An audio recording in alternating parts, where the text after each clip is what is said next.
Let's go ahead and transition, man. We just finna shoot the shit and just tap in with the homies, put everything in the chat, man. Rob, man, what do you want to do, man? You want to talk some NBA playoffs, brother?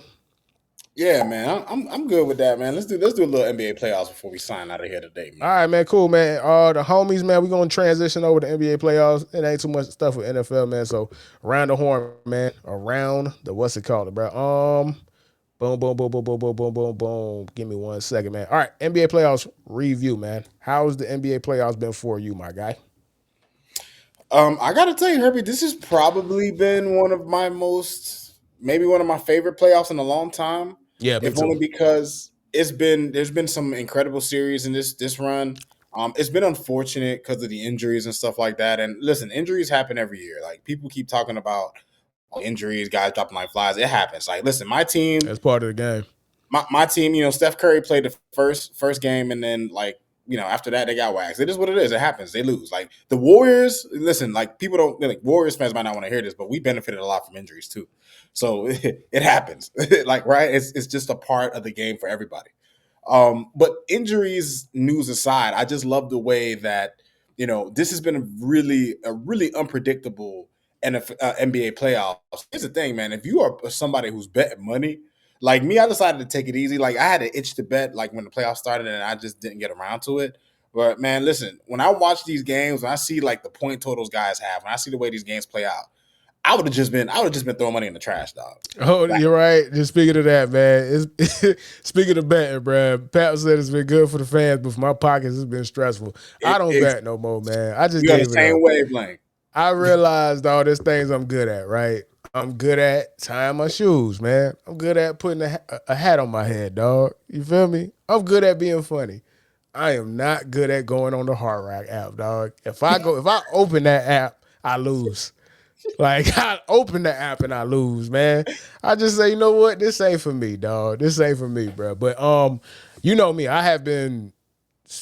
I don't care about basketball. I don't watch basketball anymore. There's no shade to basketball. It's a great sport. That used to be a sport I loved, but I just have not had any passion towards it except for this season. Really, the end of the season, right? Like, and I think because so many teams were in it towards the end because of the play-in, we saw some really competitive basketball. I do think that the NBA has made it a point to allow more physical play, and that was Yeah, before the playoffs even started, right? Like I've seen a lot of people complain about the lack of physicality. Now you're not watching. You just arguing. You've built in something that you think is going on without right. actually watching, and you have not updated your opinion, your biases, none of that. Like it was plenty physical. These dudes is dropping bows. Go watch Amin Thompson and tell me that he's not playing physical basketball, bro. Like, stop it.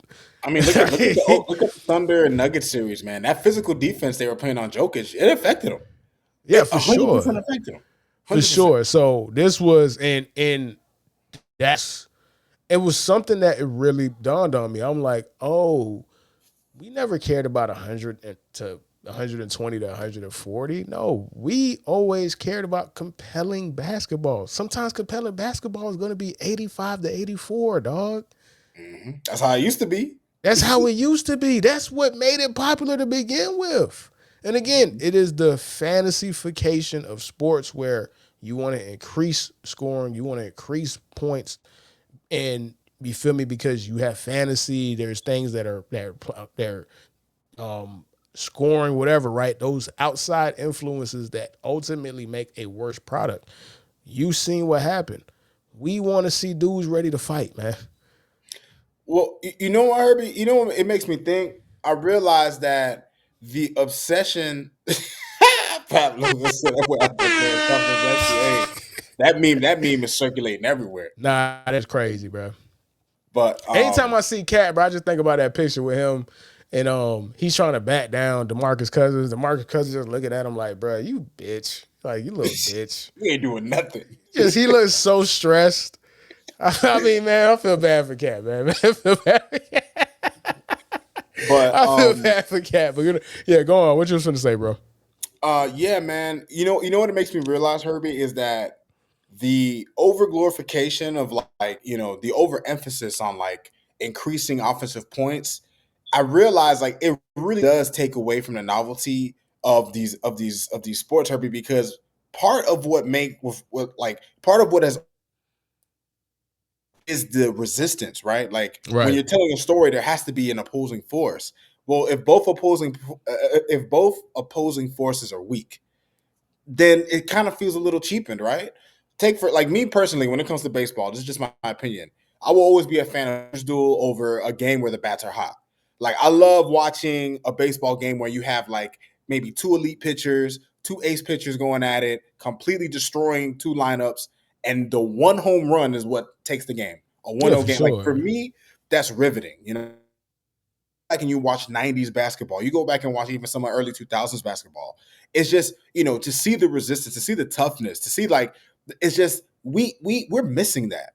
And I think that's part of what's made this playoffs just feel so much more like why I've enjoyed it as much. It's because they've allowed these guys to play a little more than they're used to. Even the players have been surprised. Like there are times guys get like hit hard and they're looking at the refs and the refs just look the other way. Nah, bro, you got to go get it. Get out the mud, nigga. Yes, yes, yes, sir. Right, right. Yes, And sir. listen, I knew, like I said, I saw this with the last 2 weeks of the season, and I just happened to watch the game again. I didn't watch anything, right? And I just happened to watch. I'm like, damn, they really letting these dudes like get some UFC action going on in there, bro. And then you realize when things are tough, and this is the best part about basketball, and this is why basketball was so great in the 90s, in the 80s, the early 2000s.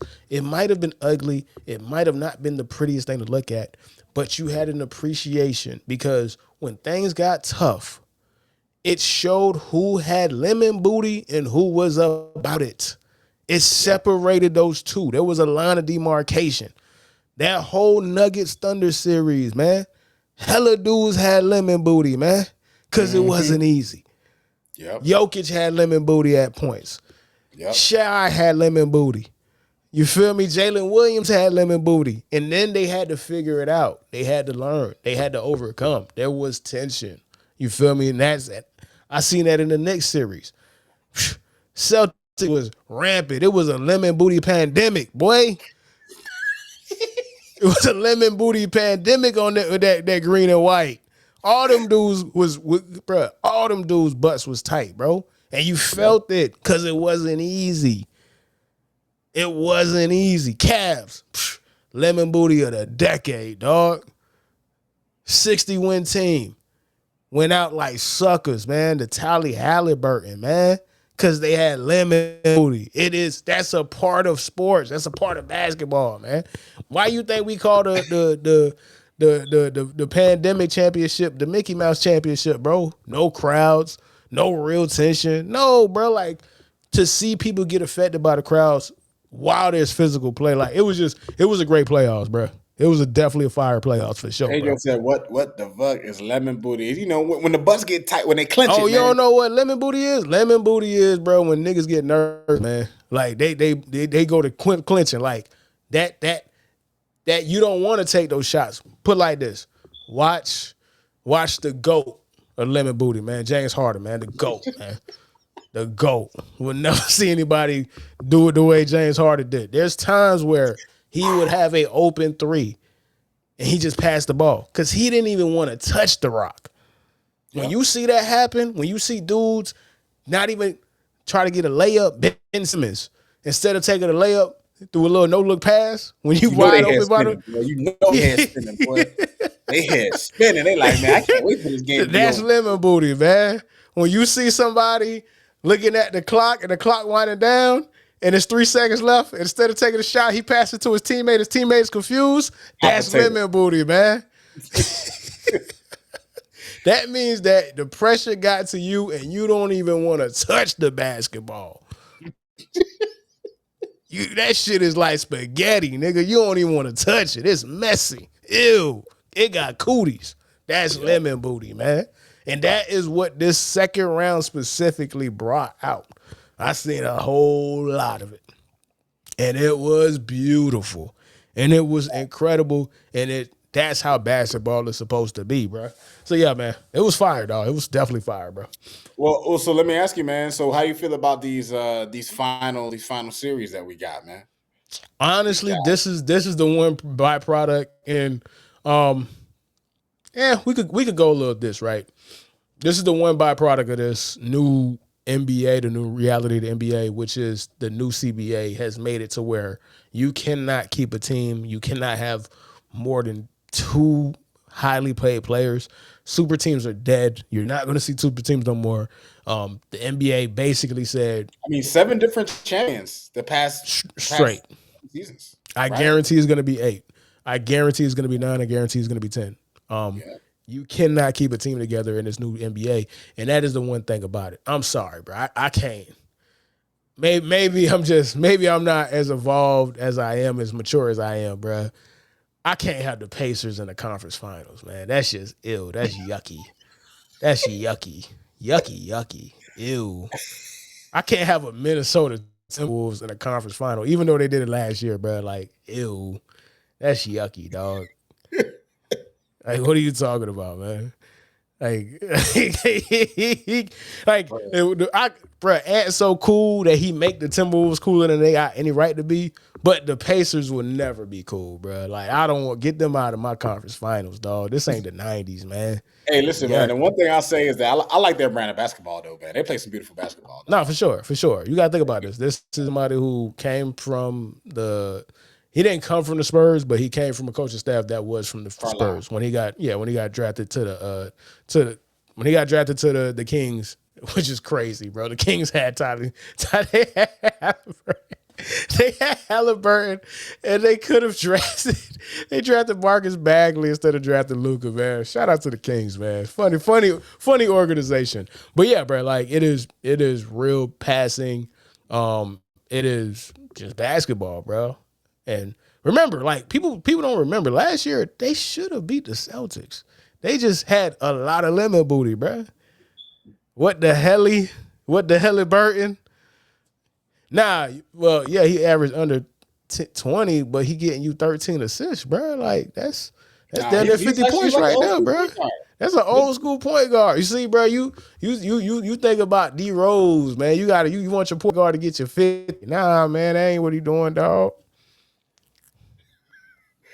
Charlotte has given away more all-star players than anyone ever. Hey, man, I respect it, bro. Sometimes you got to know where you are as an organization, dog. You're not going to do right by these dudes, man. You not, man. That's courage, man. That's courage, man. All right, but with that, man, any last words to get about it, bro? Listen, man, some of the team OTAs are starting tomorrow, Herbie. So, as we drag ourselves along this offseason, we're getting closer and closer to football, y'all. We are. I will say this though. No, Charlotte didn't have SGA. The Clippers had SGA. That's who had SGA. The Clippers had him. They traded him for Paul George. One of the most lopsided trades in the history of ever, dog. If the Thunder win a championship before Paul George, man, oh my God. Oh my God. Oh my God, man. But I will say this though. One last thing. I love Travis Hunter. I think he's amazing. I think he's a phenomenal talent. But that nigga runs some ugly ass routes, man. Holy. That boy getting locked up, man. That boy's getting locked up. He needs to be a corner. Yeah, he might, bruh. He needs to go to the lab and really lock in, bruh. Like them Big 12 cornerbacks would let him get away with anything, bruh. Because boy, dog. Hey, man. Hey, tell your quarterback stop throwing picks, though. How about that, Pedro? How about that, man? Tell that man stop throwing picks. Tell that man stop throwing picks in the end zone, man. All right, with that, though, man, we'll see y'all next week, man. Deuces. Appreciate everybody that's been in the chat with us, man. We love y'all, man. You already know, man. Thank y'all. Deuces.